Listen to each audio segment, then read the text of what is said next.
Good evening to all our honored guests. My name is Kitika Kangel. I am honored to be your MC for the first edition of BACC Circle, a new series of talks designed to ignite a global dialogue on public art policies. Within 15 years of establishment, the Bangkok Art and Culture Center aims to nurture an international conversation on the evolution of arts, arts and cultural policies, thus serving as the cornerstone for a thriving and sustainable art ecosystem in Thailand. Today's discussion will focus on the development of Hong Kong West Kowloon Cultural District, a distinguished space that houses some of Hong Kong's newest museums and public spaces, including the M+ Museum, among others. This development project took more than 20 years to realize, and our speakers today will delve into the details on building the West Kowloon Cultural District, a 20-year journey. First, I would like to invite Ms. Gopkan Watanawarangkul, Chairperson of the Bangkok Art and Culture Center Foundation Committee, to deliver the welcome remarks.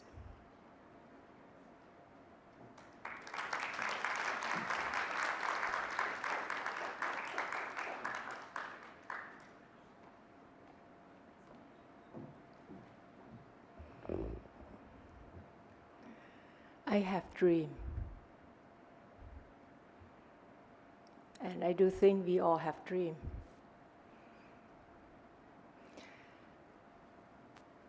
I do hope that the conversation that is going to take place will make sure that the dream that we have can be happen by us. Kun Bernard has given me 2 name cards. One is M+, another one, he said, is business. I think Bangkok is the same thing. We need to grow our economy, but then at the same time, as I have said, we have dream. We just don't want Bangkok to be number 1 in terms of economic, but with our heart.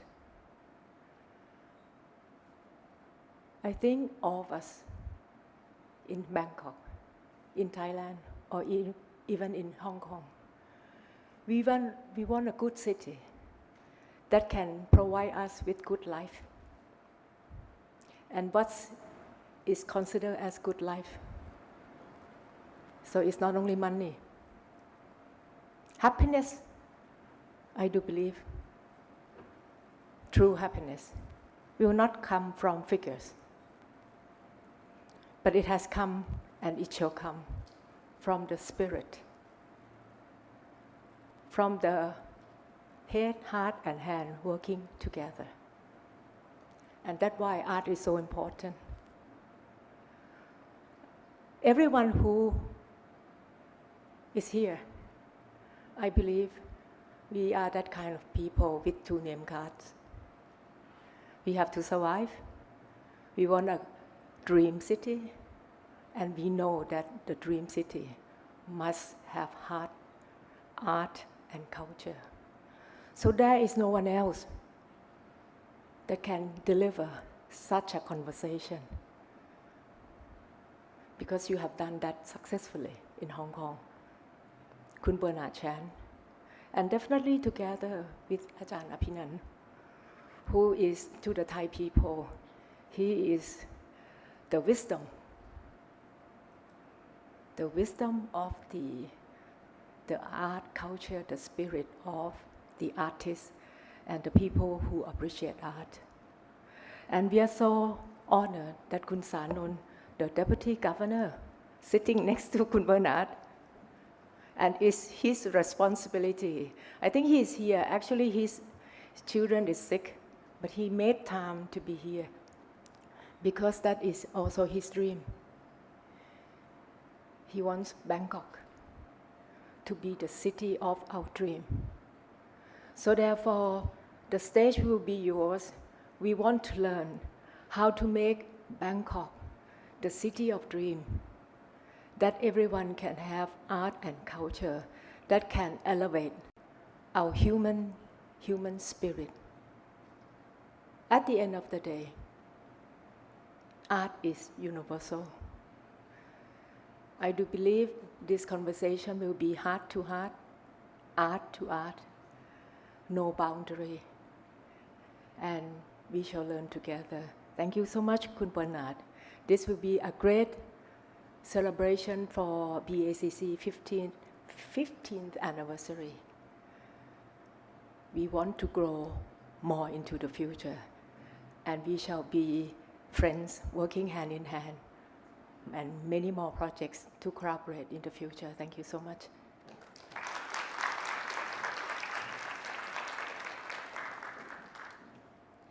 Thank you, Ms. Gopgan, for your opening speech.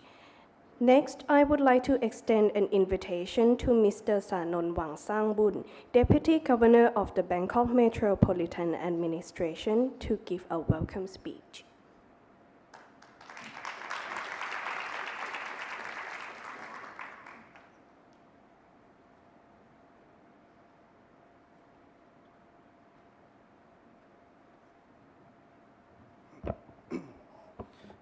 Kun Bernard, Kun Apinan, Kun Gopgan, Kun Apinan, แล้วก็ and distinguished guests and everyone.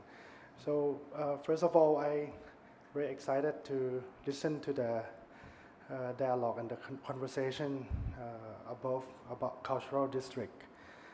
I think BACC is like 15 years anniversary this year as well, and we are one of the I think landmark that put very important pillars and put a very important policy about culture in Bangkok. We talk about cultural art and many things, but I think BACC is one of tangible asset that we have in Bangkok. Once I joined and the governor speak to me that we need to make more BACC in Bangkok, and I have a chance to talk to Kun Gopgan and also Kun Chatwichai, and we expanded to the west. Want to expand it to the west, but to make it is not easy. I look to the journey of BACC. We take like I think many years and many governors before it happened. But we have a pop-up in I think in Srinakarin around Pawet district, right? And a lot of event happening there, and a lot of like people join.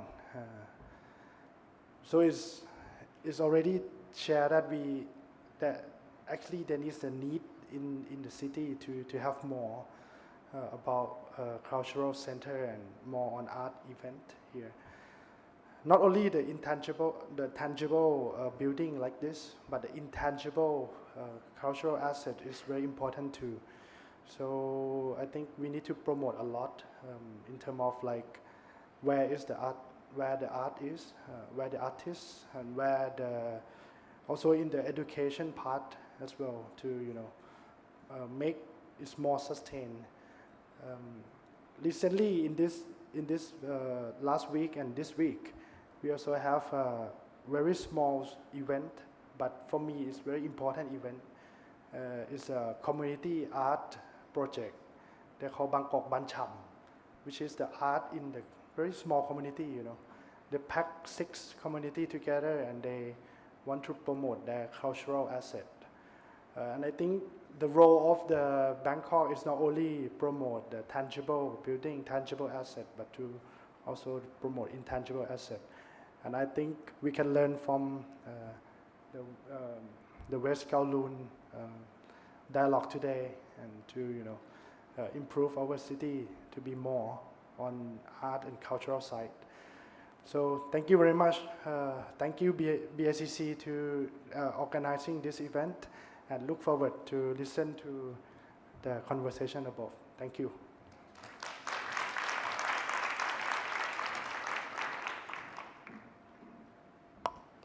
Thank you very much, Mr. Sanon, for your uplifting speech.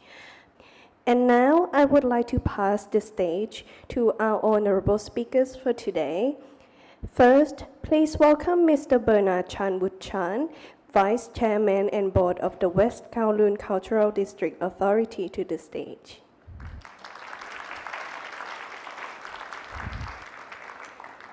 Next, I would like to invite Professor Dr. Apinan Poshyananda, the Artistic Director and Chief Executive of the Bangkok Art Biennale, join Mr. Bernard on the stage, please.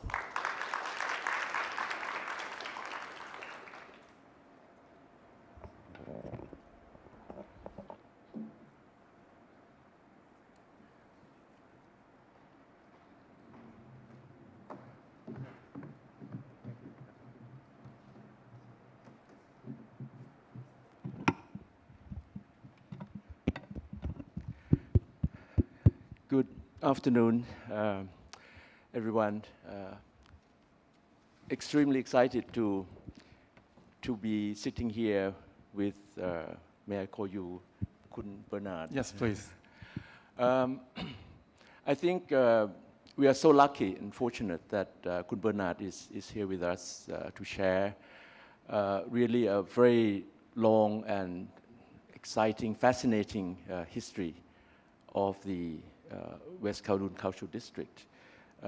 Long and fantastic and long, I think would be the words that we have to emphasize because it's like a journey whereby there's so many obstacles that has to be overcome, and I was fortunate enough to attend the opening of M+ last March, and I can tell you if you haven't been to Hong Kong recently, you should try to go not only the M+ but all the other buildings within the vicinities.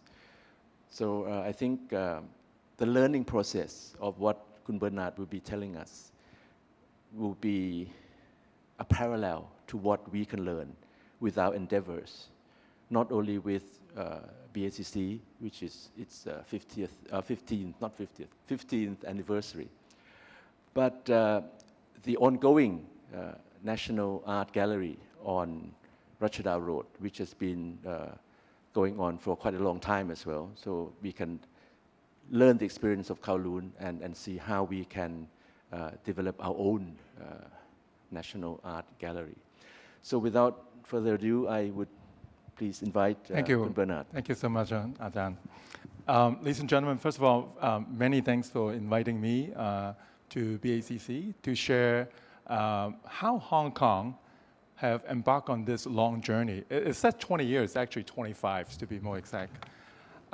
Just now, Chairperson Kun Kopkan mentioned about the dream.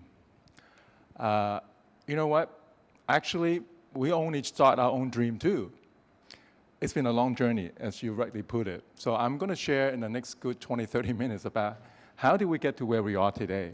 By the way, representative from the Hong Kong government here, present here, so I hope I won't be offending Hong Kong government too much, because it wasn't an easy whole journey.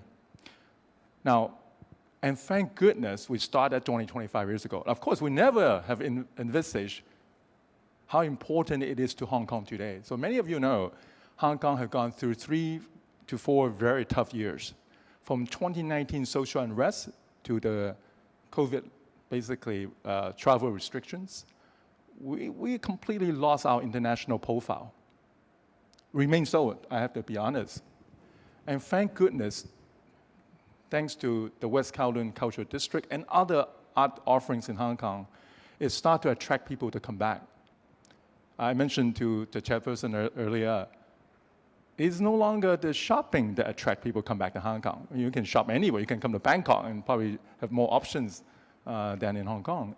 It's not just the food, the dining anymore too. It's the whole package, the whole experiences. You know, people go to London and New York, not just because they're a financial center, not only because they're the arts and culture center, but they have other experiences and offerings. And to remain competitive and relevant, you need to have the whole full experiences. Hong Kong people have never believed in arts and culture in the past. By the way, I don't know whether it mentioned in my bio, I graduated with a studio art degree. I was an artist in college 30-some years ago. But I was too ashamed to tell anyone that I was an art degree major because what kind of career do you have? Back then. Today, first time, I can tell the young generation today that there is a career future. So let me just start this journey and explain to you how they all started. By the way, this is the very first time I've done this. You are the very privileged group here because not a single person I have shown this in Hong Kong. So because I have to prepare for this event, so I prepared this special PowerPoint. So this is the overall, if you look at it, this is the overall, the West Kowloon Cultural District. From one end to the other end is 2 kilometers long, 40 hectares. But I'm sure you can't see exactly now, but let me just go back before. How did we get to where we are? This is a great picture with the tallest building, Hong Kong tallest building behind. That's what they call ICC. The tallest hotel in the world, Ritz-Carlton, start from 100, I think 101, at the back of us, right? But how did we get to where this scene today? Well, let's go back to a little bit of history. Those of you who are very familiar with Hong Kong, you probably only are familiar with Hong Kong with the shopping, the dining, and long, but you might not realize 40% of our land in Hong Kong is actually in the country parks. The green, where all the greens, by the way, then there's a border to Shenzhen, but all the greens are the green area and the country parks. So the developed area are very, very few.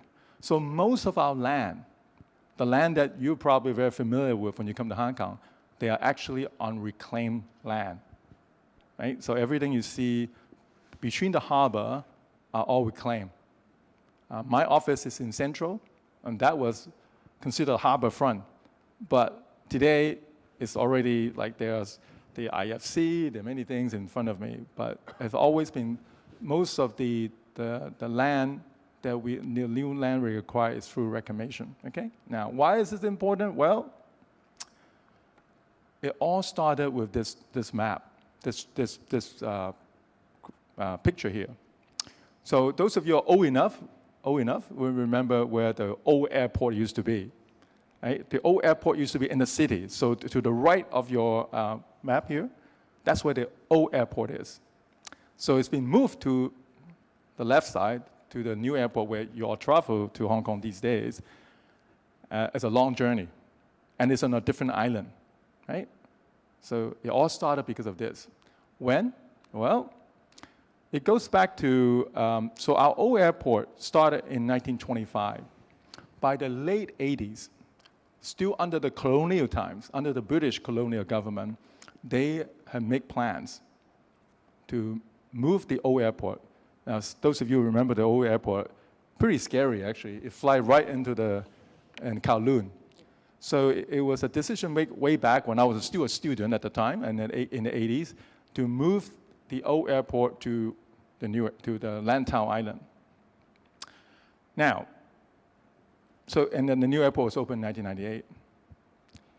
So the British government, the British colonial government back then, made this big announcement. It's called, well, the official name is called the Airport Core Development Program, but nicknamed Rose Garden Project back in 1989.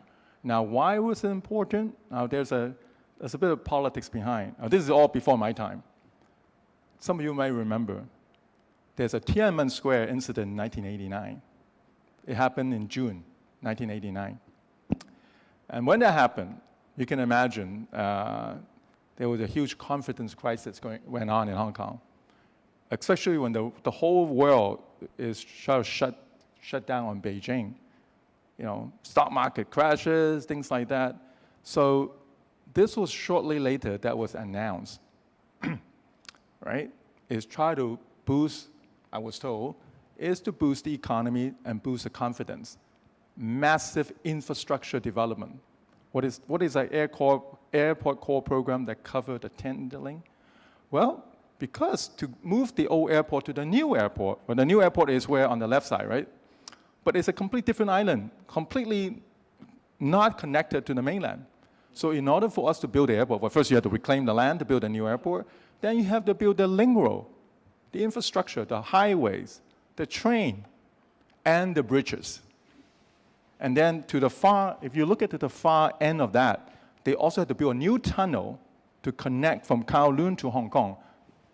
So this entire 10 core projects involving a new airport, the highway, the train, the tunnels to connect to Hong Kong Island.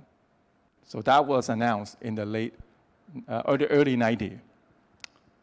Now, so that's train, they build a new train, the new bridges, and they had to reclaim the land. You see all in fact, in this particular one, you still see a lot of the shoreline. All that was reclaimed to build the tunnel and the airport expressway. And the entire thing cost $155 billion.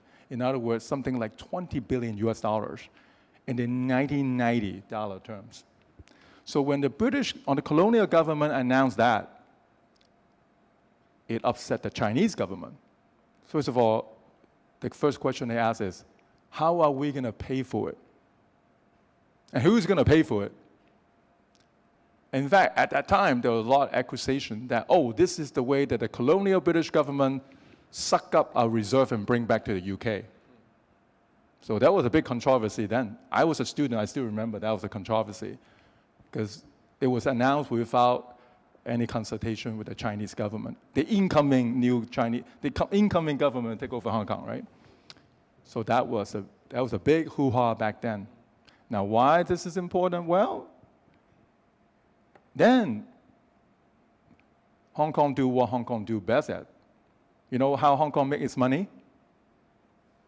How's Hong Kong way to make money? Selling land, right? Land is precious. Land is money. So that's how money is always generated. All these reclaimed land that I mentioned earlier, well, those land are being auctioned off to developers so they can generate more income for the government.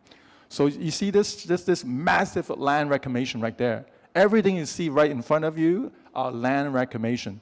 The last part, the very last end this part, is the tunnel to connect to Hong Kong Island. So I was told back then, one of the way of paying off the debt is sell off these lands. You sell off this land, the infrastructure, and then you have the land next to it. Perfect. That's how you generate the income to offset that $20 billion infrastructure cost. Now, that was the background. Now, I didn't even know about this until I now became the vice chair, and I had to figure out how did this all started? Because I never believed that Hong Kong people or even Hong Kong government ever actually believe in arts and culture. So how did it all start? Now, next one. Here you are. So by 1998, so a year after Hong Kong returned to the mainland, to the motherland, in our chief executive, Mr. Tung, in his second policy address is like a State of the Union, right? It's a big document, announced a new initiative in the coming year. In its very thick policy address, for the first time, there's one paragraph, and this is the paragraph. By the way, by that time, I was already elected to the legislature in Hong Kong, so I'm already a politician then. That was the single paragraph in that entire policy address that it didn't mention West Kowloon Cultural District. It only mentioned what? Planning for a state-of-the-art performance venue on West Kowloon reclamation. On that old reclamation, we're going to have a state-of-the-art performance venue so that it can be attractions for cultural entertainment or sporting event. That was it. That was the only one sentence that talks about it. About a couple of months ago, because now that I'm in charge of all this, I went back to ask, who gave this idea to Mr. Tung? Because it can't be his idea. Clearly, he has no clue about this. By the way, I'm a good friend of Mr. Tung, so I can say this. It's not him that will come up with. So who in the government suggested to him? So I found that person. He's a civil servant. He was an advisor to Mr. Tong. And his passion is music. He loves music. So he told me that it would be such a pity that such a prominent piece of land, because that piece of land is right in front of the harbor, will be just auctioned off to the highest bidder to build homes for those who can afford it, for the rich people. So he suggested, Mr. Tong, that among that piece of land that we're going to be auctioned off, we should at least have one or two venues that we have a cultural and art facilities that everyone in Hong Kong can enjoy. So he told me that was his idea, suggested Mr. Tong, so it was put there. But there's no detail. There was no detail whatsoever what's going to happen there. All right? So, what did Hong Kong, so this is typical Hong Kong. So the idea came in 98. You know how long it took us to finally came out with the final decision what to do? 10 years. From 1998 to 2008, West Kowloon Cultural District Authority was finally established in 2008. It took us 10 years to even agree to what we're going to do. And so it's okay that you can start now. It's okay. It's a journey. Everyone has that journey. It took us 10 years. Why? Because not everybody agreed what we want to do. So in 2001, we have a competition, a typical Hong Kong. Let's find some outside opinion, some outside idea. What should we do on this idea? So they came out in 2001. By 2002, we hired the renowned British architect Norman Foster to give us a concept design. Well, Norman Foster is the one who designed our airport and also the one who designed the HSBC headquarters in Hong Kong. Well, the design concept he came up create even a bigger controversy. And this is the canopy design. I don't know if anyone follow Hong Kong art scene in the past. Canopy design. Now, I remind everyone, from one end to the other end is 2 kilometers, 40 hectares. So his idea, Norman Foster, is a big canopy to cover the entire district, right? I was at the time in the cabinet.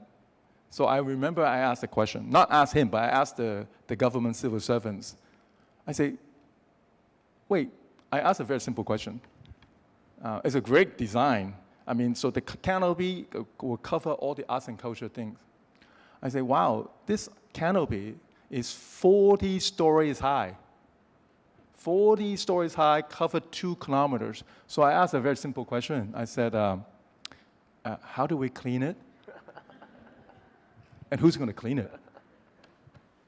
I mean, it's amazing. I mean, it's great design. It's iconic because I know my boss then, our chief executive, our second chief executive, Mr. Donald Zhang, he loves iconic design. By the way, he wasn't chief executive then. He was the number 2 of Hong Kong. He was the chief secretary.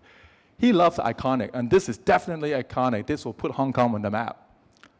But it also created a controversy because immediately when this design was first announced, wait, yeah, let me go back to this. Yep, that was it. So immediately people say, well, who's going to build it? You know, who's can afford to build such a big project? So immediately people already jump into the conclusion that, Hong Kong government is in collusion with the developers. In fact, only one developer, with the richest man in Hong Kong, Li Ka-shing. People already assume that, this is custom made for him, because who else in Hong Kong can come up with that kind of money to build this whole thing? So create big hoo-ha. Who against the idea? You know who against the idea the most? You know who?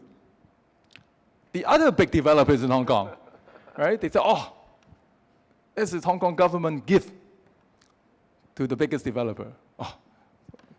So we argue and argue. Of course, that idea was dropped. At the end, we dropped that idea. So the entire thing have to start over again. So this time, we went back to Norman Foster and said, come back with another different design. And at the same time, Hong Kong government in 2006 announced formation of the 3 advisory group to bring in more people to give ideas, because there was criticism at the time that, oh, this is top-down, government already decided everything, there's a collusion. So the government, in reaction to that, created these different advisory groups, drawing community groups, from artists to historians to all walks of life, to come and give suggestions to the government. So I was also invited at the time to join one of the advisory group back in 2006.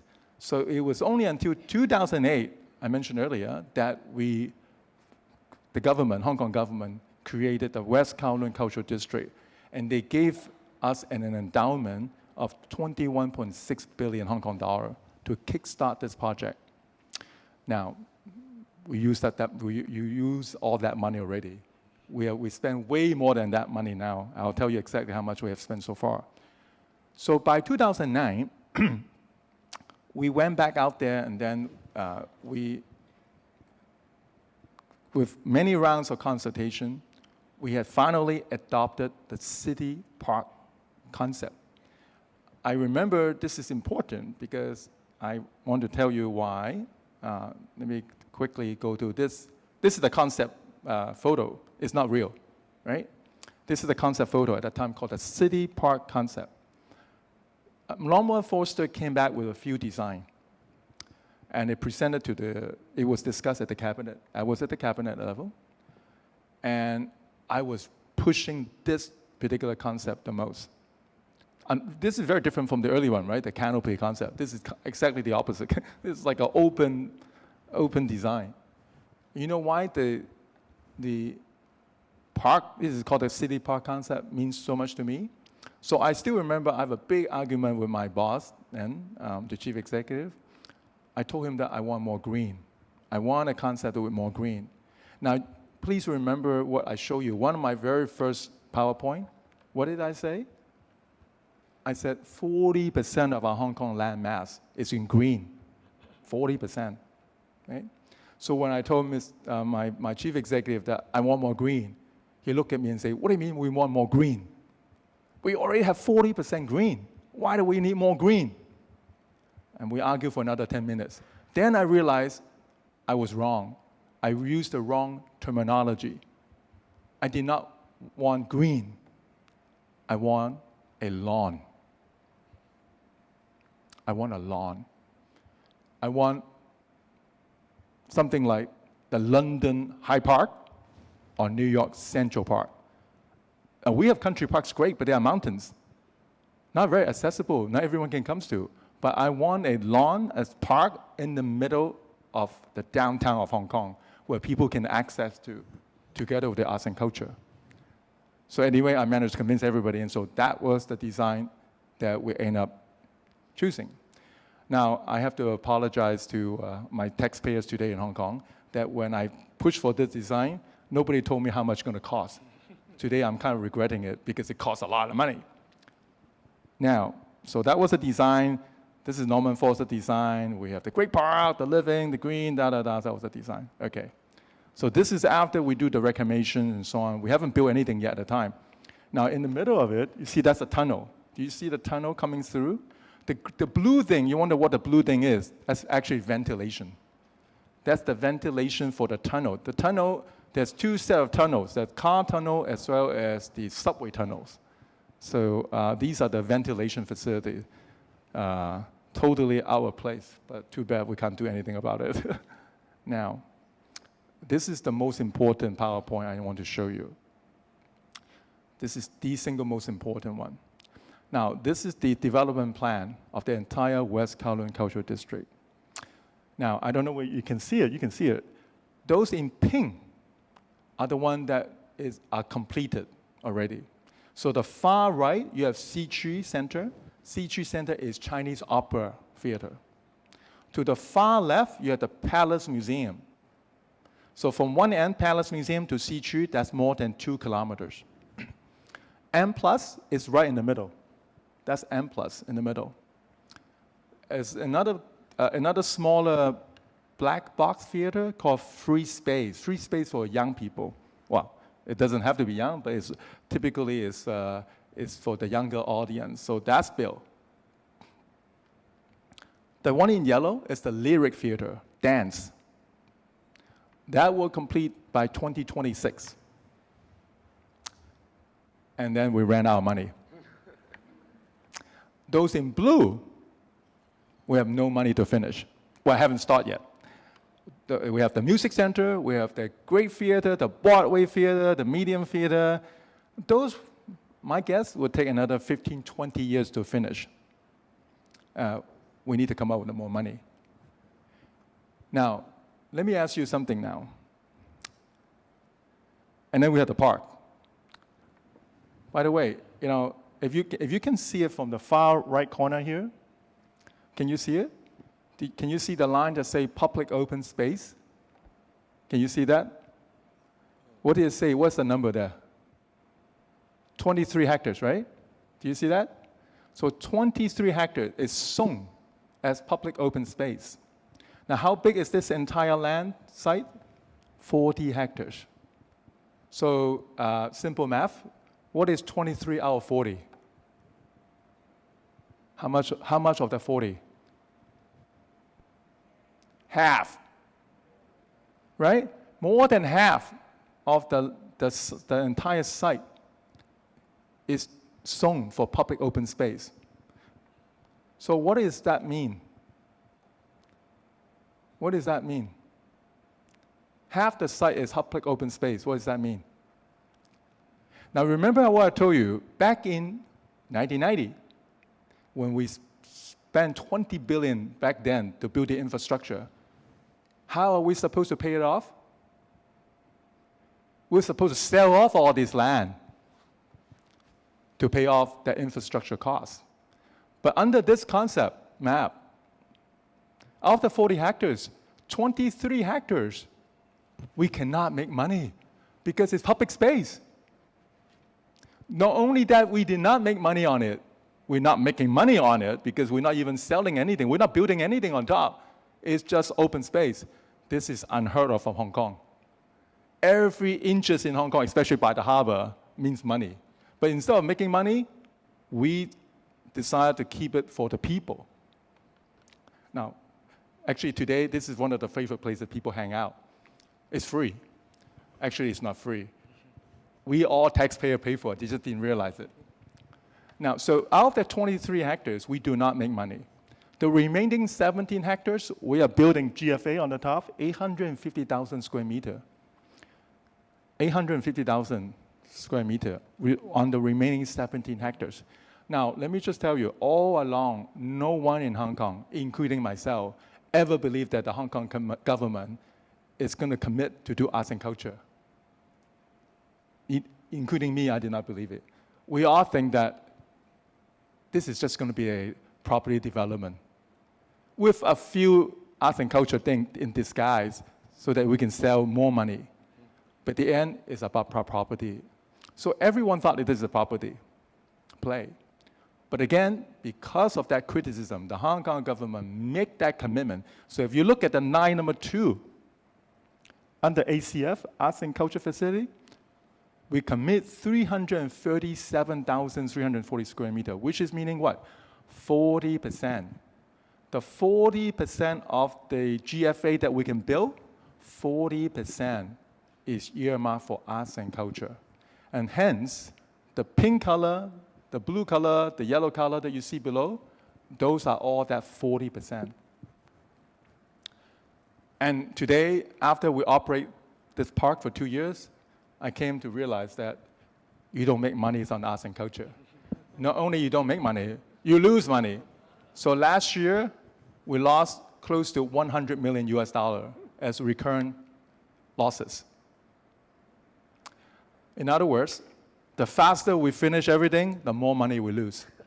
When Lyric opens by 2027, hopefully, we lose another 300 million Hong Kong, so about 1 billion Hong Kong dollar by that time.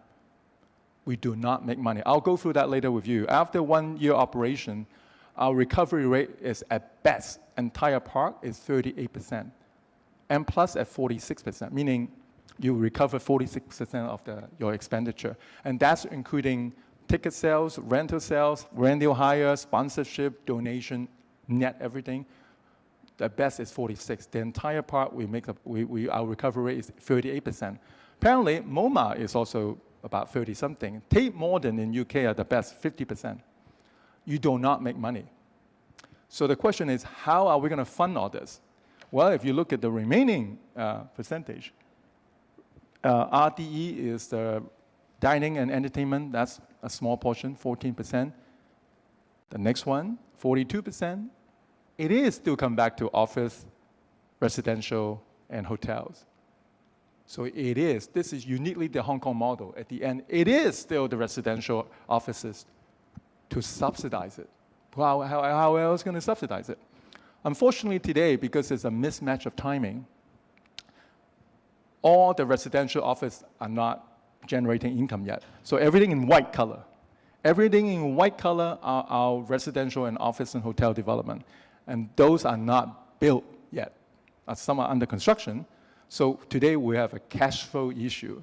So because of our commitment to arts and culture, those arts and culture all rolling out, but yet our income from our residential hotels and commercial hasn't really generated income. Long term, it will be no problem. We have a short-term problem right now. So this is our financial model, is you still need the commercial component to subsidize your arts and culture. Now, I look at I was told, I mean, perhaps you are more the expert than me, I was told in the US model, the subsidy comes from family endowments, these big family trusts and so on. The European model is government subsidy. Hong Kong model, property, commercial. That's our model. But the whole land is sold to us, to the authority already, is how best we can generate income from that site, from the commercial component, to offset the expenditures in the arts and culture side. Now, this picture is taken in front of our art park. Why is this important? Because I always try to remind our Hong Kong people. Today, this is one of the favorite. I was just there on Sunday.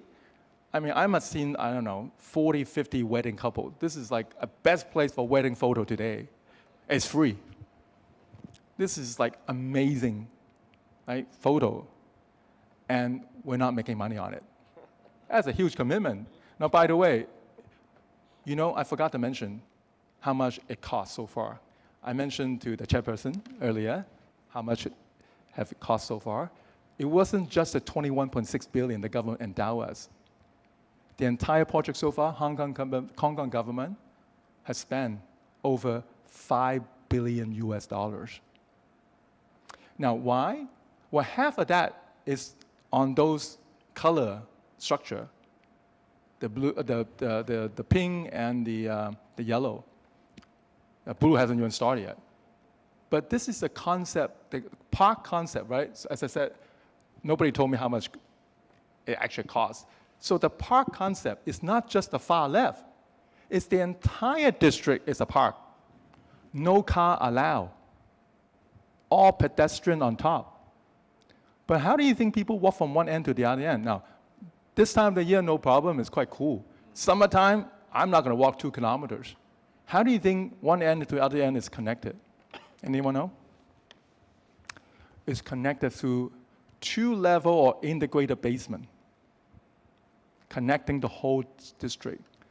So we spend another $2 billion US building the infrastructure. It's very costly when you go underground.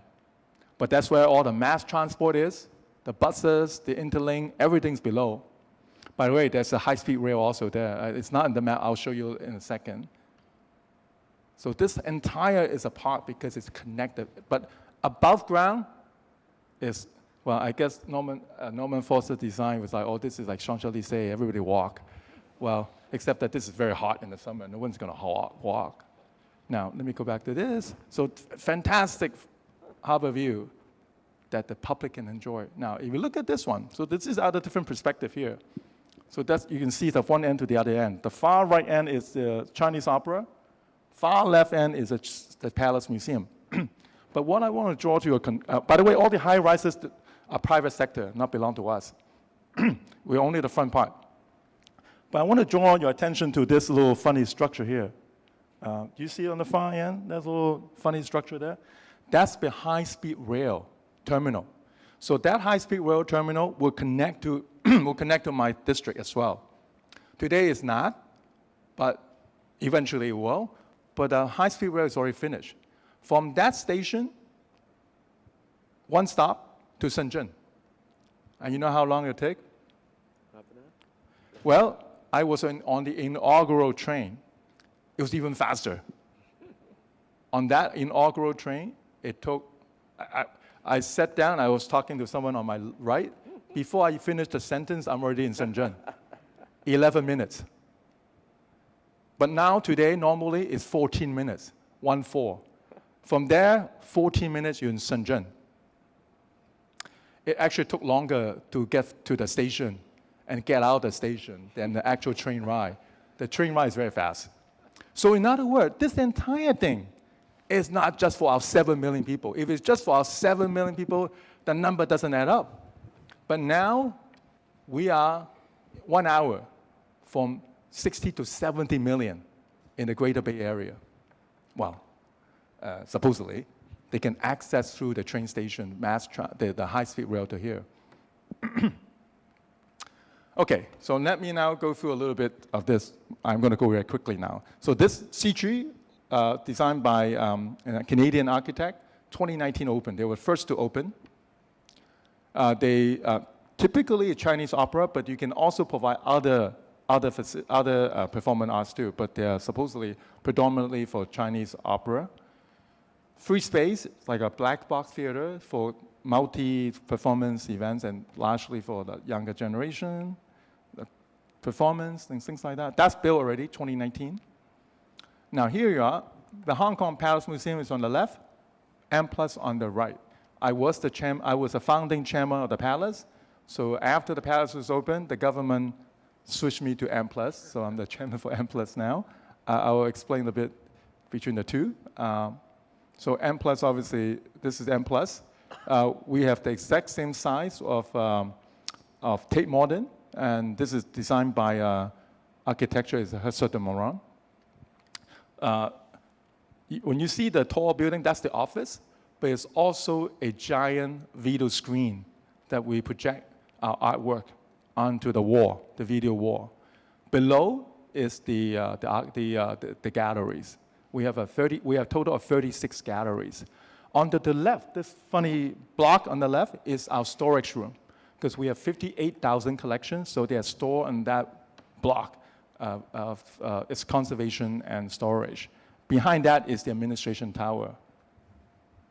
So far, we have already more than 4.8 million people came, because we were open November 21, but no one else from the world came, so it's largely just local. So it's only until really sort of March this year that people from overseas start coming back to Hong Kong. And we have a Kusama exhibition, obviously, the largest Kusama exhibits recently. So 4.8 million visitors. So I won't go through the whole detail. So after the show of Kusama, then the whole, because it created in Hong Kong, so we exported to Guggenheim in Bilbao. And I'm going to quickly go through this. These are the different special exhibitions with the Madame Song. She singly transformed Chinese culture after the 80s. And let me see. Okay, I'm going to go here. Palace Museum. Let me have to tell you, if you can spare with me a little bit more, I want to tell you about this story about Palace Museum. So when my boss, this is then a different chief executive, I survived 4 administrations. So this is the Carrie Lam administration. So when Carrie Lam approached me about 6-7 years ago, she was so happy coming back from Beijing, and she said, oh, I got Beijing to agree to Hong Kong to build the Palace Museum. So she asked me to be in charge of this project. So I told her that, okay, chief executive, thank you for your trust in me. I know you think I study art, but I study contemporary art. I actually don't know anything about Chinese art. And worse, I actually don't really like Chinese art. And she said, no, this is not about art. This is a very important project. So you have to be in charge. It's like, great. So now, unlike M+, where we have our own collection, we have the money, we have the endowment to buy the collections, and of course there's a big gift from Uli Sik as well. But Palace Museum, we have no collection whatsoever. So we have to go and borrow from Beijing Palace Museum. Now, we are not a branch, we're not a subsidiary. We are independent from Beijing, but they are my partners because I have to borrow from them. So in my very first job, I have to go to meet my Beijing counterpart, right? I have to go meet them. So I went to Beijing to meet with my Beijing museum director. Those of you who've been to the Beijing Palace Museum will know that the museum actually is inside the Forbidden City. So I went to see him. His name is Director Shah. So he was very welcoming. He saw me, and then the first thing he asked me is, Mr. Chan, how many times have you been to my museum? Well, as you know, Forbidden City is right in front of Tiananmen Square, and across is the National Congress. And I've been a Congress member for China, too. So I told him that, oh, I passed through your front door 100 times. But today is my first visit. So he looked at me, he's thinking, wow, why would Hong Kong government appoint this guy to deal with me? This guy doesn't even know what we're doing. So, but since I have nothing to lose, so I asked him, do you see us as a threat to you? Right? We are building a new one. And he looked at me, I am so sure from his eyes, I'm so convinced that he thinks I'm a moron. Because he said, you know, Mr. Chan, in my museum, we have 1.3 million objects. Any one time, we are only showing 2%. You are not a threat to us. You are helping us to showcase Chinese civilization to the world. But then he reminded me one thing. He said, but please, do it differently. So when I came back to Hong Kong, I talked to my team. Now, I'm no expert at all. So I asked them, I said, hey, everyone tells me, you want to see the best Chinese artifacts? You go to Beijing. Oh, no. Someone would also tell me, no, the best is in Taipei. No. Someone would also tell me, no, the best is in London. British Museum, they stole from us. Well, my conclusion is this. I don't really care whether it's Beijing or Taipei or London. It ain't going to be in Hong Kong. Why are you going to come to Hong Kong? Well, if you want to see the best, you go to Beijing, Taipei, or London. Why you come to Hong Kong? So I told my team, we borrow. We don't even have the objects. So how are we going to make ourselves different from the others? How are we going to attract people to come? Now, I'm not a historian. I'm not an expert. I'm not a collector. I'm just an ordinary person. So how are we going to stand out from the rest? And the truth is, now if you, let me use this as a prop. Let's just think this is a ceramic, right? Now, if you are the historians and you are the experts, collectors, and you look at this and say, oh, this is Qing Dynasty, or this is Ming, or Tang, or something like me, I can say that it's from IKEA. I can't tell. I can't tell what period it's from. And I definitely cannot tell whether it's put in Beijing, Taipei, or in London. So what really makes the difference? It's not the object. It's how we tell the story. It's how we present them. And that's exactly what we did here. We used a completely different approach to tell that story of Chinese civilization. Very different approach from the Beijing approach, and as well as Taipei.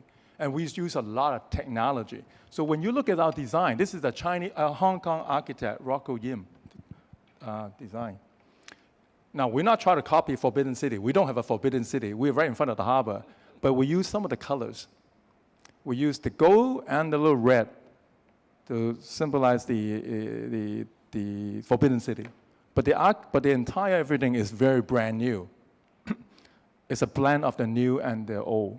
And we use a completely different curatorial aspect, and we tell stories. And these are some of the effects we have. By the way, when we tell the story, there's one gallery. We have a total 11 galleries. In one of the galleries, you can go in, and basically the title is From Dawn to Dusk. We tell the story of Emperor Qingnong, how he started the morning. So we use the object to tell the story from 4 a.m. Apparently, he wakes up every day at 4 a.m. He sleeps at 8. So we use all these objects to tell that story of what an emperor lives like. So these are some of the things I'm not going to, oh, by the way, sorry. So, but we not only have Chinese, but we combine Western. So we have a Cartier exhibition earlier, and then we have Liechtenstein. We did a project with Liechtenstein. Currently, it's a national gallery. It's also, there's a special gallery of us. And we also have the Sanxin Dui right now from Sichuan, also featuring at us, ending on Jan 8. This is definitely a must to come to visit too. Now, what my point is, how do we distinguish from other places as a museum? I believe that it's about telling the stories. The art part is the last piece I want to share. Now, this is one of the most popular places people to come now. It's free. People all come in all kinds of events. 23 hectares, right? So this is the lyric that we're supposed to, well, it said 2025, not likely to finish 25, more like 2026, 2027. Dance, primarily dance. Theater. Now, today, I'm going to show you, after we start opening the border, people start coming back. Roughly today, we have over 50%, 60% of the visitors from overseas. Local is about 30 to 40%. The Palace Museum has drawn a very different crowd, more mature, and plus a predominantly younger crowd in the 30s. Palace Museum is more mature. My hope is not just to build these museums to serve their own respective clientele. My hope, those young audience that comes attracted by M+ to come, will also want to go to Palace. Similarly, the mature audience that come to see Palace, I hope they have the stomach to experience contemporary art. You know, that is my wish. That is how you can improve inclusivity and diversity. You know, and it's easy said though, but it's not easily done. So we invited Kusama to come to Hong Kong, but last minute she couldn't make it. Now she's 94. So I decided to, with my museum director is Suhanya Rafael. By the way, this is the, just now, Chairperson, you mentioned about people. Now, we now successfully build the hardware. We never thought that we're going to be able to commit that kind of money to build the hardware. But the hardware is only part one. What about the software? Meaning people. We never have groomed enough people to be fit for all that. So the question is, do you have software first or hardware first? Well, today I still believe that we must have hardware. Now that we have hardware, then we must have the software to support it. So today, and M+, we have people from 27 nationalities, from everywhere. So my museum director, Suhanya Rafael, she's Australian. My deputy museum director is Dorian Chong from South Korea. My hope and my wish one day that we have enough local team being groomed and trained, but it will take time. So Suhanya and I, we went, so she couldn't make it, so she and I went to Tokyo to meet up with Kusama, to thank her to supporting this amazing exhibitions. And Your Royal Highness, Royal Highness Princess Siriton came to visit Hong Kong, so she was fascinated with the palace, so we spent a lot of time in the palace. The other picture on the right side is actually right at the M+. We have a big podium overlooking the Hong Kong island, so that's what the picture was taken. So I took her to see both the palace, the M+, and this is in front of the Palace Museum with our museum director, Louis Ng and Daisy Wang. This one is inside the M+ Museum, right? We have a Herzog de Meuron design staircase. This one is in C3, the Chinese opera. So she went to, this is the open architecture. So we went to see it. And obviously she was fascinated with the collections, both, by the way, on the far right here, this is actually a Thai artist. This piece of work, I forgot the name, sorry. It was done by a Thai artist. This one here on the far right, that's done by a Thai artist. In fact, we have a few Thai artists featured at our museum, at M+, Museum. Okay, now, I'm sorry, I want to take this occasion to also promote Dai Gun. Now, so that's the end of my West Kowloon presentation. I'm happen to be also the Dai Gun chairman, so I thought it's also relevant because Dai Gun, in fact, already start to have collaboration with BACC. So I thought that this is important. Dai Gun is let me quickly go to this. It's right in the middle of Hong Kong Island, a cluster of 16 old buildings, over 100, between 100 to 150 years old. The government saved it. You can imagine, again, this will be a prime site for redevelopment, but instead, the government saved this site and gave it to the Hong Kong Jockey Club, because they only have the money, to revitalize this site and turn it into an arts and culture and heritage site. So there's these are the older structure. This is the police station, the old police station. And there's also a prison in the back and also a courthouse. So we turned that into F&B, but also a contemporary museum. There's a contemporary museum built right there. See the far end, that's the contemporary museum with a bill on top. It's called the JC Contemporary. And that's where we have a collaboration with BACC as well. So I just want to quickly show you, this is also a huge endeavor the Hong Kong government did to save this site for art development. So I have many more, but I'm going to stop here so that we have more time for a dialogue. So I just want to end by saying that it took us a long, long way to come here. And to be honest, if the public actually found out how much we have spent, I'm not so sure they will agree to it, because people will start to ask the question. In fact, people already started the question, where is the return? Where is the return? But of course, my answer to that is, well, this is an investment. This is an investment for the future. It may not be my generation, but definitely for the generation to come. And thank goodness, Hong Kong, all the leaders in the past, in the 25 years, have stand foot and commit to finish this. And we haven't finished yet. You see, we're still halfway. We only built 45%. We still have a long way to go. But we came this far, there's no turning back. We might take a longer time to finish it, but there's no turning back. But it's an important commitment.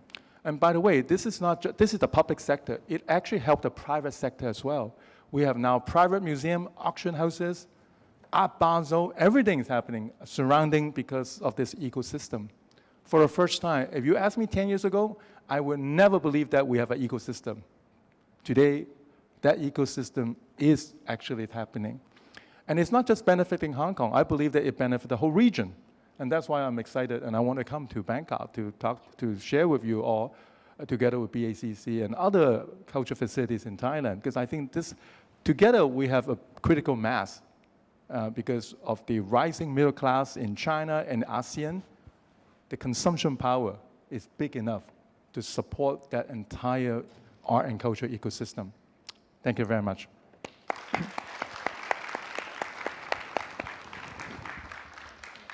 Thank you so much, Kun Chan. Oh, most elucidating. And I think we will learn so much from your experience, and we continue with the dialogue in terms of... Okay. I just want to continue from what you just left off. This is again M+, and you can see that M+ in the fog, but also dogs. This is what you see by, a lot of greeneries, a lot of leisure activities. It's not just, the space for just the art or just buildings. but where people come and enjoy themselves. And I think this is what we yearn for to have in Bangkok. The opening in last March was so exciting in terms of international participants. And here, in the middle, Ulizik, as you mentioned already, he's a Swiss collector who donated so much of his collection in terms of contemporary Chinese art to M+, and Herzog de Muren, who were the architects. On that opening night, you gave a lovely speech, and I think we felt that it's a place where we've been waiting for so long to see, because a lot of people joke that, M+, plus, how many more years to come? But anyway, it happened, and we appreciate very much to have this in terms of the landmark in not only in Hong Kong, but in this territory in our area. And Suhanya, you mentioned Suhanya is Australian, but she's actually born in Sri Lanka. So in that way, there's an Asian connection. And in terms of the art, I could also play there. A lot of activities in terms of the most important post-tenement, dissident artists in Ulizik's collection are placed there. And in terms of historical learning and the ways you can draw parallels with contemporary Asian art, Southeast Asian art, but you have the big collection there that we can use it as the place to study and learn. Now, I just want to jump to this image of, in fact, it's a future. It's a future of our Art and Cultural Center. And many of you may not be familiar with this image, but this is the phase 2 of our theater and concert hall, which is supposed to be a continuation of the Thailand Cultural Center at Ratchada Road. Already existing is the art gallery. This also happened about the design of the competition itself about, nearly 20 years ago. While M+ was being built, this complex was already in existence, but very slow. There were many competitions for the design and including Robert Bui, who's here. Robert Bui is the designer of this BACC. But I just want to stress that in those days, a lot of Thai people didn't realize what this complex was all about. I say this because it's almost 20 years, and this project started during Thaksin Shinawatra regime. This is Thaksin's brainchild, one of the mega projects where he started this, and 35 rai of land was bought in addition to existing Thailand Cultural Center. So imagine what you just talked earlier about the island of creativity, and here at Ratchada complex, Ratchada Road, there's going to be the actual Ministry of Culture, a library, digital library, art gallery, concert hall, and theater. So very similar, and it actually announced itself as to be the gateway to ASEAN, or the ASEAN Cultural Gateway. It began, and it continued to have the actual building started the first phase, but the coup came. The coup came and everything went slow. But anyway, to give you a story that we should know about is that the first phase was completed about 2 years ago. This is the art gallery. They call it the National Art Gallery. You can see very spacious, very spacious. And one of the buildings, the building of the Ministry of Culture, already finished earlier. But in terms of budget, in terms of planning, in terms of vision and continuity, we must say that we cannot even compete with M+ or what you've been doing, because there has been very little planning in terms of what is going to be shown. You know, we spent about 15 years, 20 years in the making, but no plan to have the programming, no plan for Kusama, no plan for existing permanent collections, which we have about 500 collections. And now, after 2 years of opening, we have this fitness center, you know, for the civil servants, you know, right in the middle of the art gallery. Why do you do that? You know? Or some empty spaces.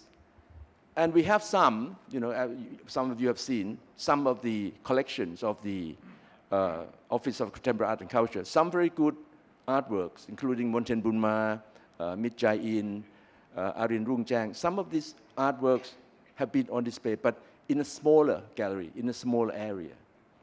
So what to do now? You know, and I will talk a little bit later in terms of what is Taka is going to do now. Taka, if you do not know, it's Taka rhymes with Thaksin, you know. Taka. So it's Thailand Content, Creative and Content Agency, you know, which has been founded in this particular government. Anyway, before I get to that, I just want to say that BACC has been doing so much work in terms of space for creativity and you know, connection, as you mentioned already, with not just Hong Kong, but all over. And also with local people, with NGOs, with many groups of people. And it's bustling, you know.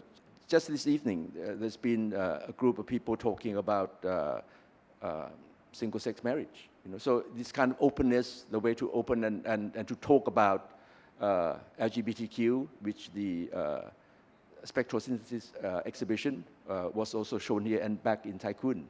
Yeah. But just to show you this, two of the shows that on my left is the first opening show called Traces of Sami Smile. And I just want to mention that this was a period at the beginning where the Ministry of Culture, the Office of Contemporary Art and Culture, actually worked with BACC. The ministry belongs to the government, but BACC actually is or rely funding from BMA, the Bangkok Metropolitan Administration. So in this way, it's one of the few times that we work together, and I feel that we should do this more, you know, in terms of, you know, using the potentials of BACC, which is already existing, but to connect with the National Gallery of Art at Rashada Road, which is still empty. But the history, you know, you've been through a history of COVID, of violence, of, you know, riots, and we too have faced this. And because BACC is right in the heart of Bangkok, and it's a place where people come and gather, and it's so easy to come and meet. So in front is a lot of, you know, meeting places for many kinds of activism or self-expression. So in this way, you can see that it's not just the contemporary art, it's alive. And like Kun Kopkan was saying, that it's really the living that I think BACC is not just the landmark, but the icon of Bangkok. And here you can see 2020, which is the year also we had COVID as well as Bangkok Art and Bangkok Art Biennale exhibition going on. But in terms of politics, I think many people see the space as many ideas, many faceted ideas, whether in terms of, you know, what color you prefer. You know, we have the, you know, color-coded, you know, shirts, red shirts, yellow shirts, orange shirts, black shirts, but who have their own ideologies, obviously. But sometimes they look at institutions like BACC with different viewpoints, and that's understandably. But I think at least it's open. It's open for expression, and I think it must be kept open and resistance to censorship. of course, the Pride Week, which is very important that this BACC, this space actually became the starting spot where, the gathering of the people and the march that is so potent. Yeah. Now, just want to talk about, you talk about software, Now we have to talk about soft power. Because a lot of politicians in Thailand don't know what is different between software and soft power.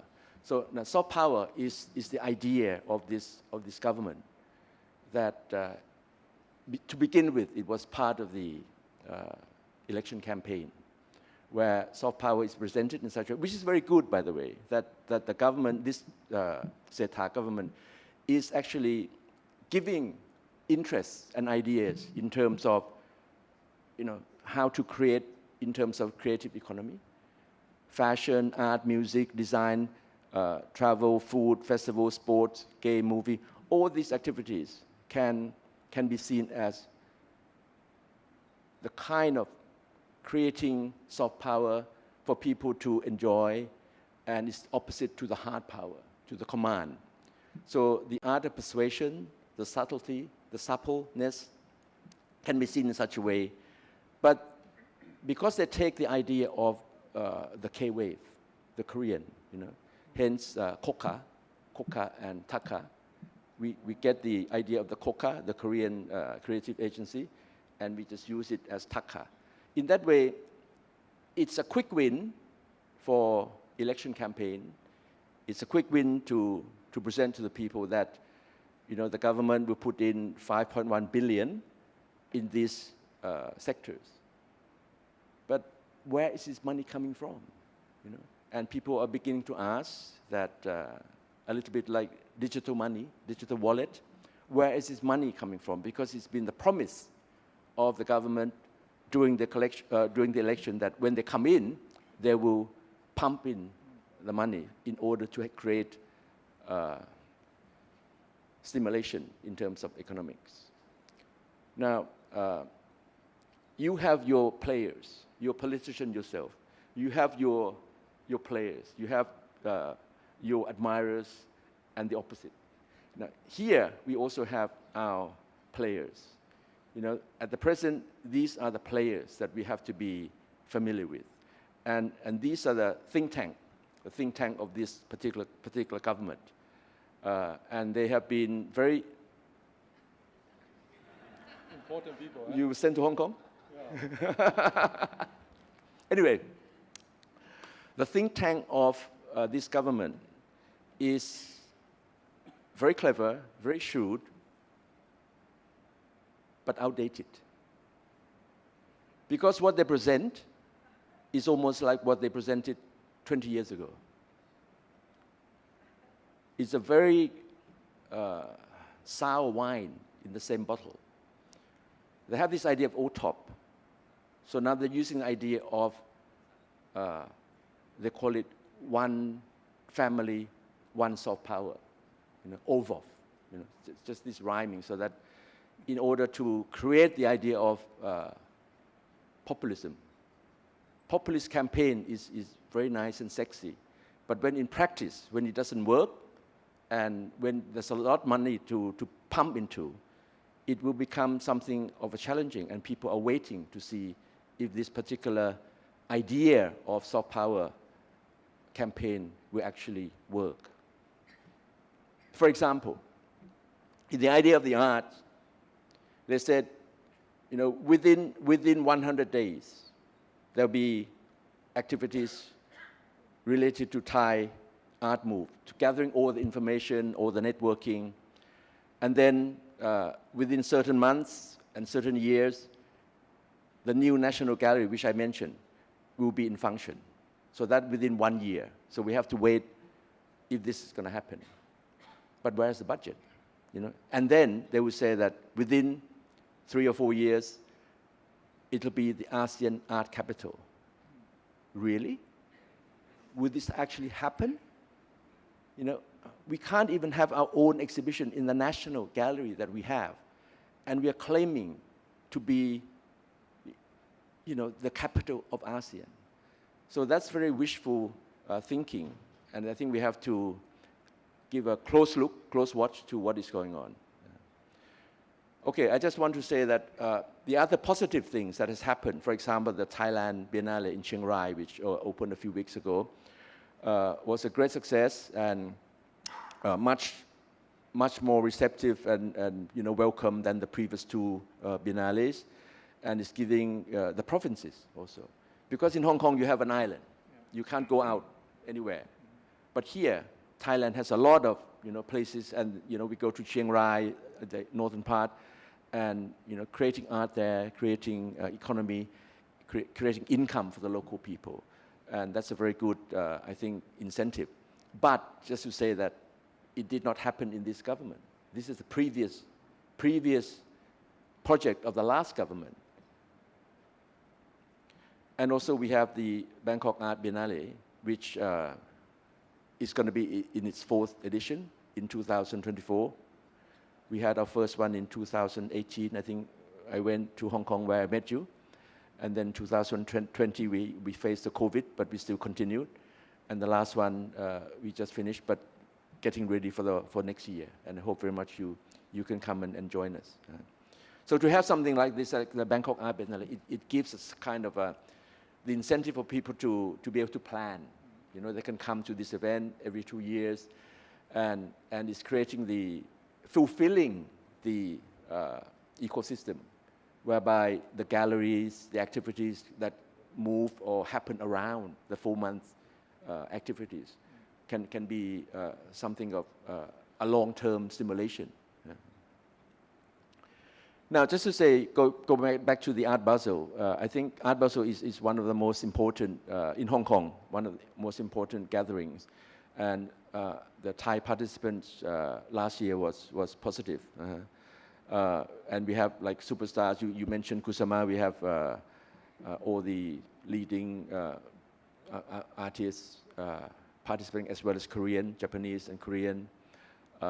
And we have here the work by Kawita, one of our emerging artists, who was presented by Nova Contemporary at the Hong Kong Art Basel. And at Taikun, LGBTQ, but on your left is the work by the Sonchai, the Thai artist, and the work by Apichatpong Virasetakun, also in the show in Taikun. I just want to maybe end here before we have the Q&A.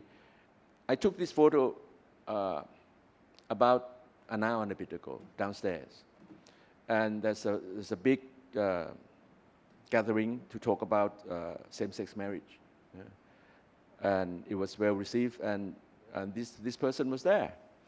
Kun Ung Ing, Kun Pae Tong Tan, the daughter of Kun Thaksin. I was going to tell her, why don't you come up here? After the talk down, you should come up here and listen to soft power discussion and talk about, what Kun Bernard was going to be talking about, the idea that you should be listening in the future. Soft power should be sustainable and long-term. It's not just a quick win whereby you can pump in money when it's run out, then you go not so soft. So it's something that I think we should learn from you.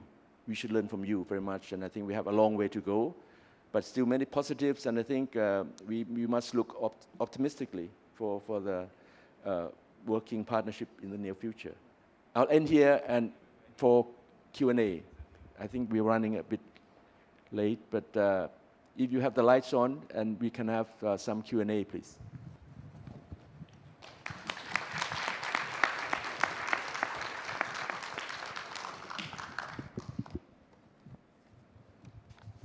Hi there, just on this side, on your left.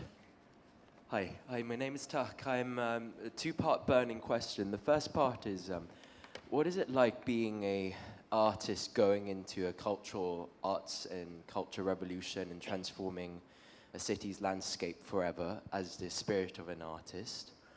The second one is, I'm part of a 10-year regeneration project in a town in Wales to retransform arts and culture into a tourism hub, and using the narrative of the town to project into something beyond. It's whilst we don't have 20 billion, we have 20 million, but I'm part of that 10-year phase, which is potentially before the project begins. So I wanted your thoughts on those two things. Okay. Let me first say that the reason the Hong Kong government appointed me to be in charge of these cultural offerings, clearly not because of my art background.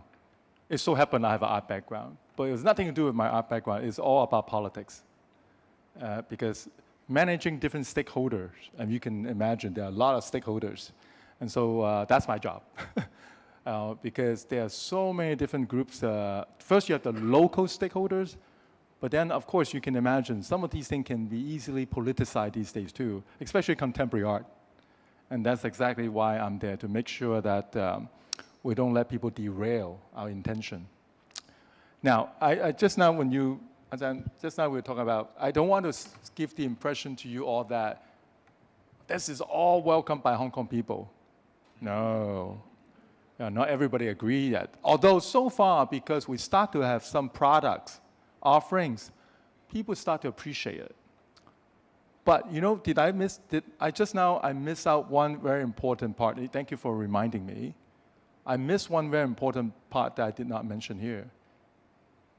The artists, the local artists, right? Because everything we built at West Kowloon are 5-star, right? We have the best of the best. We have Kusama. We have all these, you know, top artists in the world coming. Features here. The local artists say, where is it for me? There's nothing from us. Well, then we, of course, we say, oh, sorry, there are other facilities. Those are the government facilities. You can go there. But of course, you spend that kind of money and people say, well, I never get a chance, right? So because these resources are hotly after by everybody, right? The opera houses too, right? Who get to use it? The local opera performance team, the NGO, the nonprofit, or you have to be the superstar? So we are also very mindful of that too, even though technically speaking, we want to bring the best of the best to Hong Kong to this. But we are also mindful where is the local component comes in? So we also have to look after them in a way. Daegun, I mentioned, is also a different tier. We work for different groups and give the up-and-coming artists to those more successful artists and so on. So this is actually an ongoing debate in Hong Kong as well.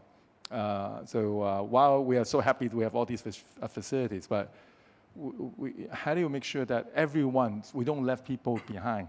That's an important topic. Now, the way I look at how this is all going to play out, right?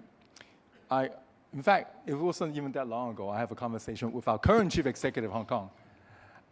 Because at the end of the day, people are expecting what is the return? How do you calculate return?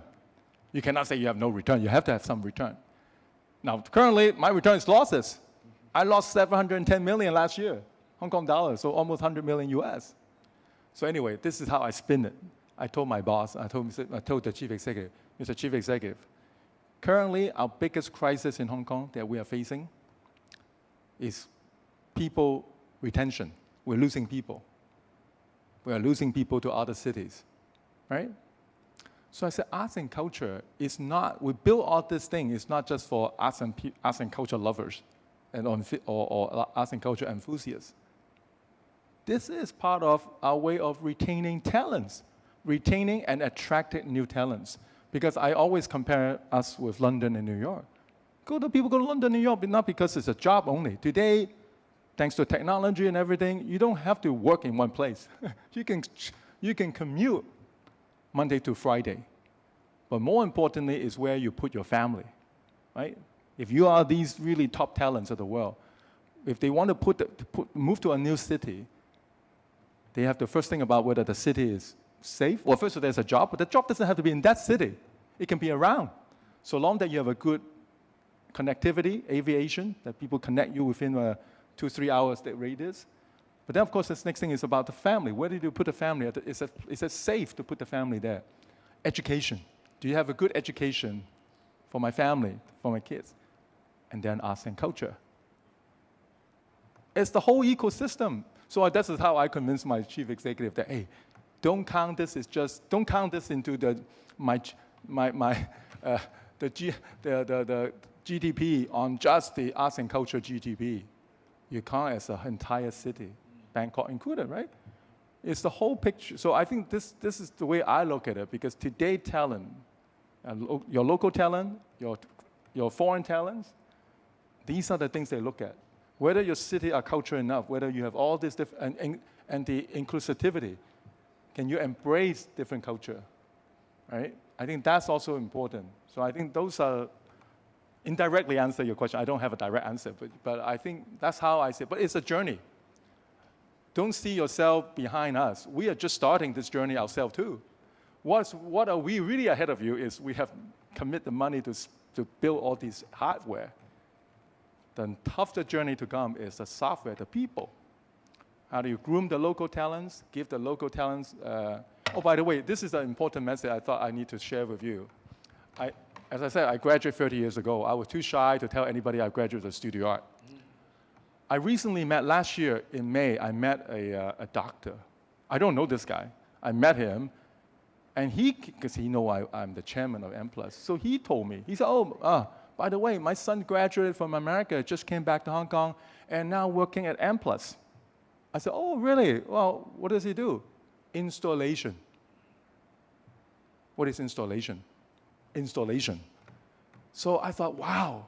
So immediately I congratulate him, not the son. The generation has changed.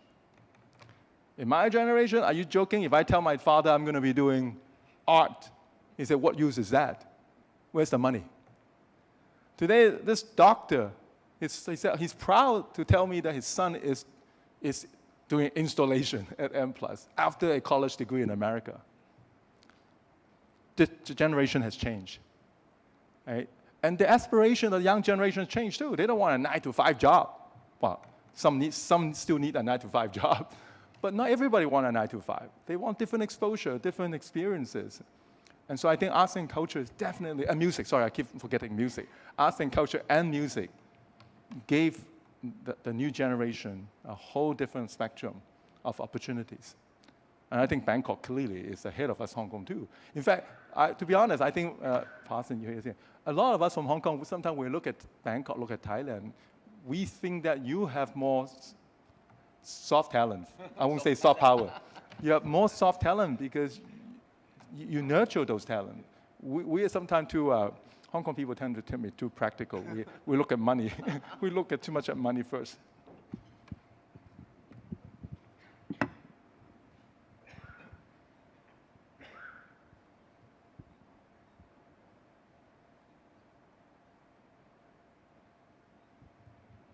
Hello. Hi. Mr. Bernard and Kun Apinan, thank you very much for your presentation. I have a question for Kun Bernard. Can you tell us a bit more about your commitment towards the vision that you had for West Kowloon Cultural District versus the duty that you have with the people of Hong Kong? You mentioned a lot that the people of Hong Kong may not all agree to what your project, but then how do you balance committing to the vision that you believe is needed for Hong Kong, but at the same time communicate it with the people to convince them that this is an investment for their future and the multiple generations to come? That's why I have to keep talking a lot. I have to go everywhere. Not everyone, I mean, if this is a Hong Kong audience, I would be saying something differently. I would tell about how important it is for Hong Kong. And one thing today, I can tell you, this, I mentioned very early on when I make the introduction, this is the best thing ever happened to Hong Kong today at this current moment, when the whole world is shutting Hong Kong out. Now, ASEAN is different. Thailand is different. We are so close. People come back to Hong Kong very often, and they visit us. They know our culture. They know us. But from the Western world today, oh my goodness. Let me tell you a story.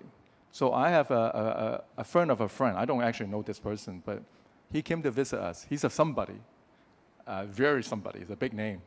He came from New York to visit us. I showed him the M+. After I showed him for 2 hours, I was explaining to him, not in that full details. I was explaining like, my curatorial team is completely independent. I don't even get to decide what kind of artwork we collect. I don't get to decide that. What kind of artwork we display, I don't get to decide that. And so I said, I have a completely independent curatorial team. I chair the board at M+, but the board is also under the West Kowloon Cultural District. We have another board. I'm the vice chair, blah, blah. So I try to explain all the different roles we do. And all of a sudden, she asked me this question. I didn't expect that, but she asked this question. She said, oh, you mean you tell me that you don't have to listen to Beijing? Doesn't Beijing tell you what to do? I said, oh, wow. But I can understand why she said that, because in the Western eyes, everything in Hong Kong is now run by Beijing. So I said, okay, let me tell you. Not only Beijing government do not tell me what to do, nor Hong Kong government, right? We are completely independent. In fact, I don't even decide what show, what display what we have. But I do agree, if I create a mess, I will get a phone call from Hong Kong government asking me, what are you doing? Because it's taxpayers' money. It's not my money. It's taxpayers' money. So I will get a phone call from Hong Kong government. And if the mess gets so big that it gets over to the mainland China, yes, I will get a phone call from Beijing too, asking me what happened. But you think they want to tell me how to run every day? Of course not. There are 10,000 other problems they have to deal with. They don't. It's leave it to us. We run it. But even as simple as this, the message is not get through. So today, this museum is so important for us to be able to show the world what Hong Kong is. So I'm so thankful that all this happened at the right time. Unfortunately, both museums sort of opened during the time, or especially M+. When they first opened, the whole world cannot come to see us. So it's only until March that you came, right? That we finally, for the first time, we opened to the world. And so people start coming back.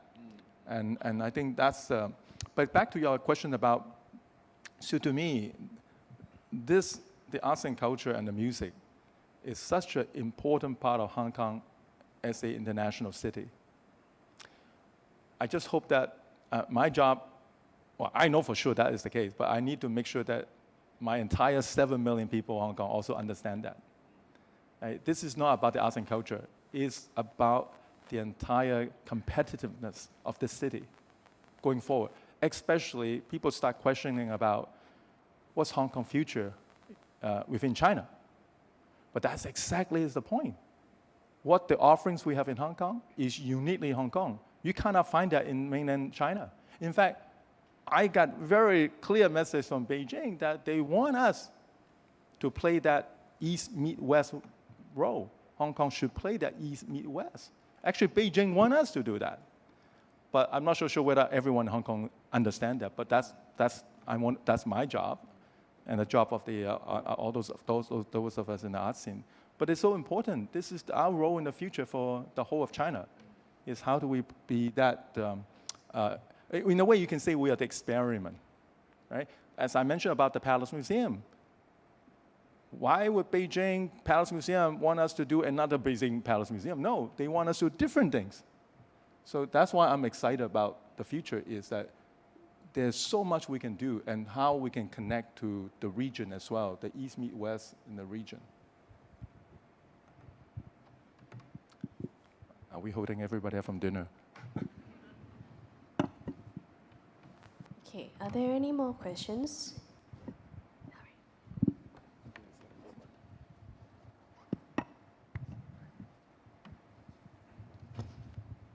ภาษาไทยได้ไหมครับอาจารย์ครับถ้าถามเป็นภาษาไทยอาจารย์แปลให้ได้คือพอ on building the West Kowloon Culture District I imagine about on building the Eastern Venice, that means Bangkok, culture, art and music district, or Thai, or maybe Thailand. Comparatively, can it be happen in Thailand or in maybe in Southeast Asia?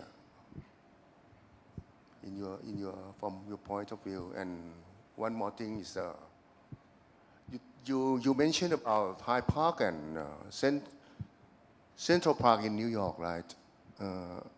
So you mean that this one is you try to create something that's more related to that two places in the world too, right? Or Yeah, in fact, let me explain this one too. Even today, not everyone, Kim, just now I want to explain to you, not everyone comes to West Kowloon today, comes to see the museums. Because not everybody likes arts and culture. It takes time to develop that interest, culture. Today, those people who love arts and culture, they come already, all came. But there's still a lot more that, oh, arts and culture is not my forte. But they come to the park. They come to the park, enjoy the opening, enjoy, like you said, bring the dog. By the way, why bring the dog is so important? Because all the other government park, no dogs allowed. And this park, you can do anything. So they come. So, but it's a community. So what I like is that it's community. People as a community come, gather place. But once they come, oh, the museum there. Oh, maybe I can walk inside to take a look. That's what I'm hoping. Because you need to build the audience. It takes time. Not everybody, contemporary art is not for everybody. It takes time to build the audience. But I want the park and the museum all in that place, and restaurant, F&B, hotels, so everyone comes to this location, and they can start to appreciate, give a try. Those people who love arts and culture, they all know how to come. We don't need to teach them. Right? We have to teach, and the next generation. By the way, in both our museum, the Palace Museum and the M+ Museum, we focus a lot on education. We work with schools, teach the young kids Chinese culture as well as the Western or contemporary art. It's the next generation that we need to groom. So education is a big part as well.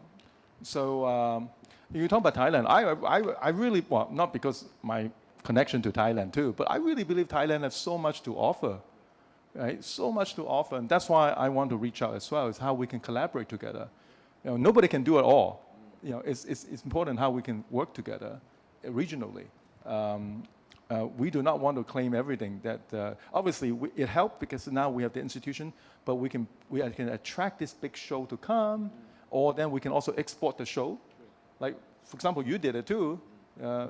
From here, you came to Hong Kong. Yeah. So this kind of thing that we can do more together.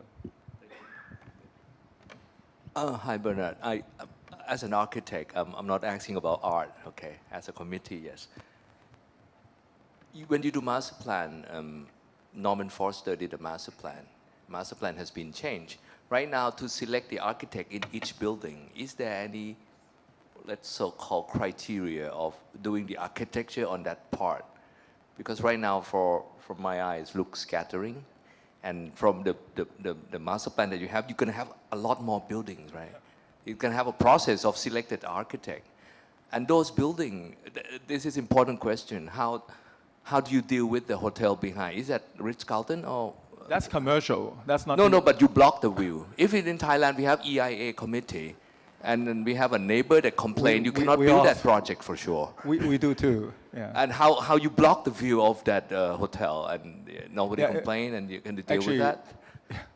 It won't happen because. But the real question that I really want to ask is how we manage the architecture to sprout up. Hazok, the Muron, very black, and Rocco is gold, and what else can happen?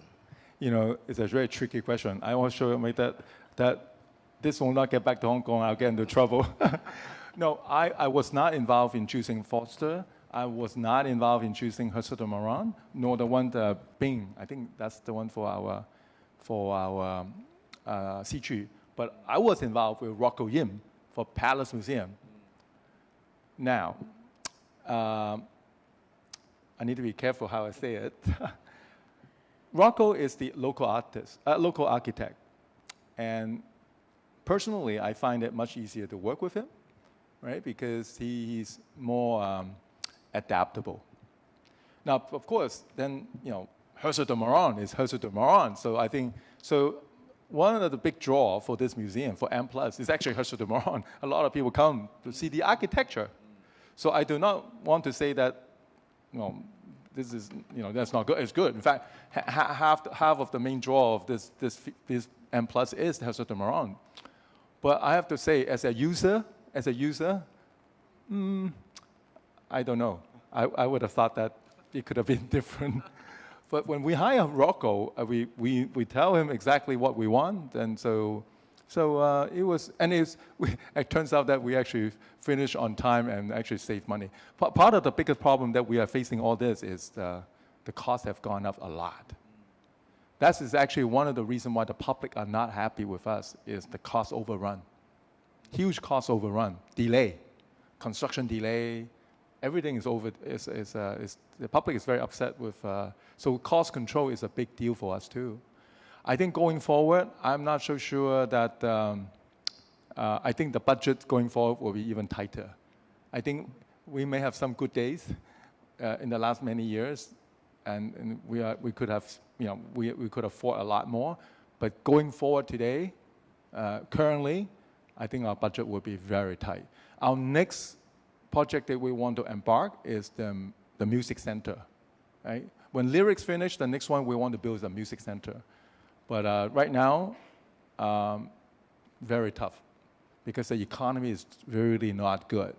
So I think the public will even, because it's public money, taxpayers' money, so I think we will be under big pressure to how much we can spend. But to build a good music, I was told, you need the best acoustic. You need to invest a lot of money. So someone just recently told me that if you don't have a budget of $1 billion, you're not going to have a good music center, right? So we haven't even started that discussion yet, but I cannot imagine that I go to the public and tell them that we're going to ask them to support building, $1 billion. So that's the thing, as I was talking about the public. How do I get the public on board? The public obviously love to have these things, but when you tell them how much it's going to cost them, they might think differently. They might ask the question, is that the current priority? I'm sure every city, every country will have to go through that same debate as well. Excuse me, Mr. Bernard. Hi. Just want to know a bit more about the structure of this board committee. Maybe it can give us a little bit more understanding about how this independency of the organization is working and the connection with the city. Thank you. So we have the top level is the West Kowloon Cultural District, the board. And the appointments are from the government. The government appoint us. And government also have representative on the board. We have, actually I forgot how many, we have at least 3 or 4 of our minister or their representative sit on the top board. And then of course, individually, we have M+. M+ have our own board. So I'm the chair, but of course, my nomination also came from the government. But we also bring in practitioners and collectors. We have collectors, but we're also very careful, there's no conflict with the collector. Uli Sik, you mentioned, he's on our board of M+, because he's I think that's part of the deal when he donated his collection to us. So we try to bring in different expertise on the board for M+. For example, obviously fundraising is important. So we want to bring in someone who can help to fundraise for us. Finance, we need to bring in someone with finance background. So someone with accountancy background. Someone, and of course, obviously, some are local representative, and we have someone from local and some from international. So we have a cross-section of different participation. My understanding of many other different, let's say in America, most of these museum board members, they all have one purpose, raise money. Everybody is there to raise money, but not us. because when we appoint them, there's no obligation for any one of them to bring in money for us. I know in America, every museum board member, you almost have to sign a commitment letter that you have to bring in money. Not these, because these are public institutions. These are public institutions, so there's no specific obligation. But of course, we try to encourage them. Hey, can you help us to, bring in? But most of the people on the board are for governance, check and balance. Like myself, my purpose on the board is to make sure that taxpayers' money is well protected and the money are well spent.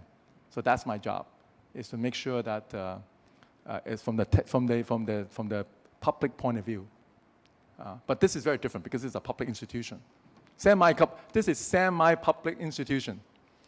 It's not a government entity. So it's so this is a typical Hong Kong government style. They don't want to be run by government. We have government-run museum as well. But if it's government-run, then you have no flexibility. So this is like a hybrid. It's kind of like private, but then the government still has some control. But it's run independently from the government. But the appointments are from the government. The board members are from the government appointments.